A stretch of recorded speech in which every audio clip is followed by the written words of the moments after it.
ये कहानी है उत्तर प्रदेश के रहने वाले श्रीवास्तव जी की। ये अनुभव तब का है जब मैं श्रीवास्तव गांव में अपने प्रॉपर्टी के कामकाज के लिए आया था। गांव में हमारा एक छोटा सा घर था, लेकिन वह कई सालों से बंद था और वह हमारा पुश्तैनी घर था। और पुश्तैनी घर था, इसके कारण मुझे वह घर देखना था। लेकिन मेरे माता पिता ने गांव आने से पहले मुझे कहा था कि वह घर की तरफ बिल्कुल मत जाना। उनकी बिल्कुल भी इच्छा नहीं थी कि मैं उस घर में जाऊं, लेकिन मुझे वह घर देखना ही था। मैंने सोचा गांव में आया हूँ इतने सालों बाद, तो एक बार तो अपने घर जाके ही आऊँ। लेकिन मुझे ये बात समझ नहीं आ रही थी कि मेरे माता और पिता वह लोग क्यों नहीं चाहते थे। फिर मैंने सोचा अभी ऐसे भी मेरे माँ बाप यहाँ पर नहीं है, अगर मैं वह घर पे जाके आऊँ तो मेरे घर पे थोड़ी पता चलेगा। लेकिन मैं एक बात भूल गया था कि हमारे माता पिता जब किसी चीज़ के लिए ना बोलते हैं तो उसकी कोई वजह होती है। लेकिन मैंने ज़्यादा कुछ न सोचा और चुपचाप पुराने घर में चला गया। आश्चर्य की बात तो यह थी कि घर का दरवाज़ा पूरी तरह से खुला था। ऐसा लग रहा था जैसे कोई मेरी आतुरती से राह देख रहा हो। घर में बहुत सी धूल पड़ी हुई थी और सब सामान यहाँ वहाँ बिखरा पड़ा हुआ था। लेकिन मुझे आज की रात यही सोना था, तो मैंने गांव वालों से थोड़े लड़कों को इकट्ठा किया और उन्हें थोड़े पैसे देके घर साफ़ कराया। और फिर तकरीबन रात के 10 बज गए ये सब साफ़ सफाई करते करते। फिर मुझे काफ़ी थकान होने लगी और मैंने नीचे गद्दी डालकर लेट गया और मुझे बहुत अच्छी भी नींद लगी थी। लेकिन फिर तकरीबन 2:30 बजे के आसपास मुझे एक अजीब सा आवाज़ आने लगा मेरे आसपास। और फिर मेरी आँख खुली और फिर मैंने जो देखा उसने मेरे रोंगटे खड़े कर दिए।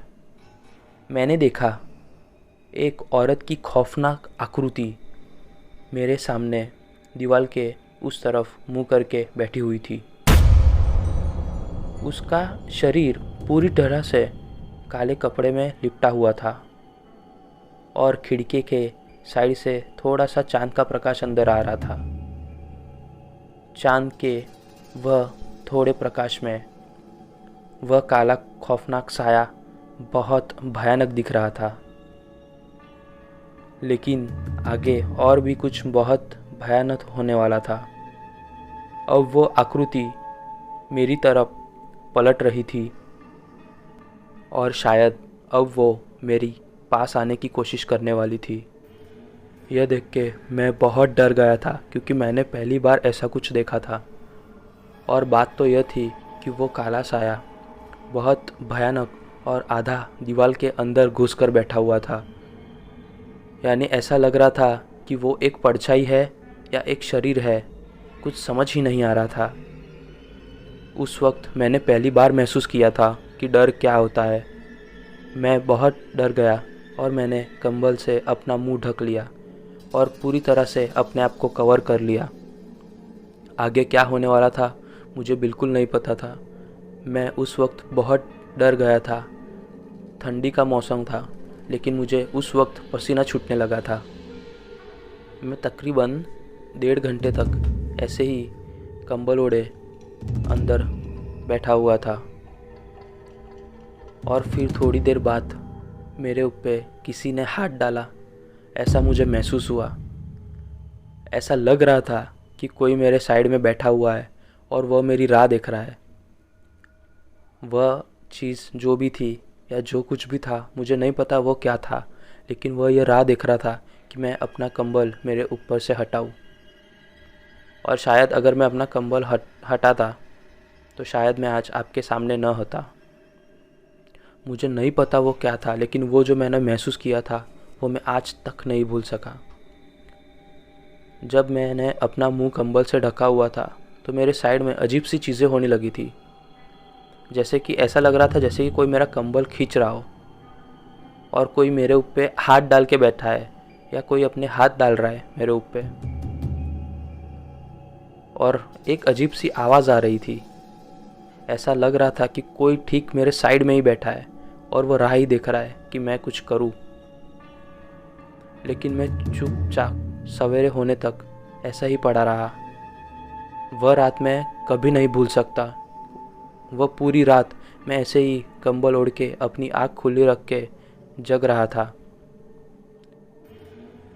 लेकिन उसके बाद तकरीबन 3 घंटे मैं ऐसे ही पड़ा रहा और फिर सुबह के 4:30-5 बज गए।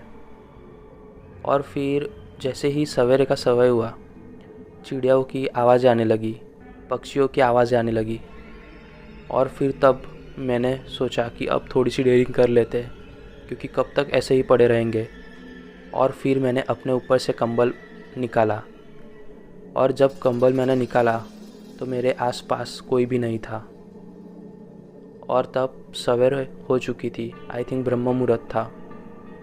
और तब मैं पूरी तरह से अपने आप को सेफ महसूस कर रहा था। लेकिन उस रात मैंने जो देखा था वो मैं आज तक नहीं भूल सका।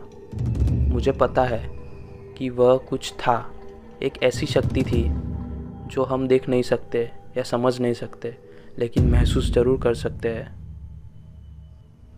फिर मैंने ये बात अपने माँ बाप को बताई तकरीबन 2-3 महीने बाद। और जब मैंने ये बात बताई उन्हें तो वो मेरे पे बहुत चिल्लाए। यहाँ तक कि माँ ने मेरे साथ 3 से 4 दिन तक बात भी नहीं की थी। लेकिन फिर उन्होंने मुझे कहा कि वो मुझे उस घर जाने के लिए क्यों रोक रहे थे। उन्होंने कहा कि तकरीबन 30-40 साल पहले की बात है। हमारे घर में थोड़ा झगड़ा हो गया था, बड़े भाई और छोटे भाई के बीच में। और झगड़ा इतना बढ़ गया था कि हम लोग एक दूसरे का मुंह भी नहीं देख रहे थे। और फिर एक दिन हमारे बड़े भाई की जो बीवी थी, उसने हमारे ऊपर कुछ जादू वगैरह किया था, काला जादू या ऐसा कुछ कह सकते हैं हम। लेकिन शायद से वो उनके ऊपर ही पलटी हुआ और उनकी वही जान चली गई। और तब से लेके आज तक वो उसी घर में घूमती है। इसलिए हमने आपको उस घर में जाने के लिए मना किया था, ऐसे मेरे माता और पिताजी ने मुझे कहा। मैं आप लोगों को भी यही सलाह दूंगा दोस्तों, अगर आप लोग ऐसी किसी चीज़ पे जाते हैं और अपने घर वाले, अपने माँ बाप अगर आपको ना बोलते तो उसकी कोई वजह होती है। एक बार ध्यान से सोचना किसी भी जगह पे जाने से पहले। वो तो मेरी किस्मत अच्छी थी कि मैं बच गया, लेकिन हमेशा किस्मत साथ नहीं देती। तो आपको कैसी लगी ये कहानी? अगर आप हमारे चैनल पे पहली बार आए हैं तो हमारे चैनल को लाइक, शेयर एंड सब्सक्राइब ज़रूर करें। और अगर आपके पास भी ऐसी कोई कहानी हो तो आप हमें kpstoryteller@gmail.com पे भेज सकते हैं। आप हमें इंस्टाग्राम के मीडियम से भी कांटेक्ट कर सकते हैं।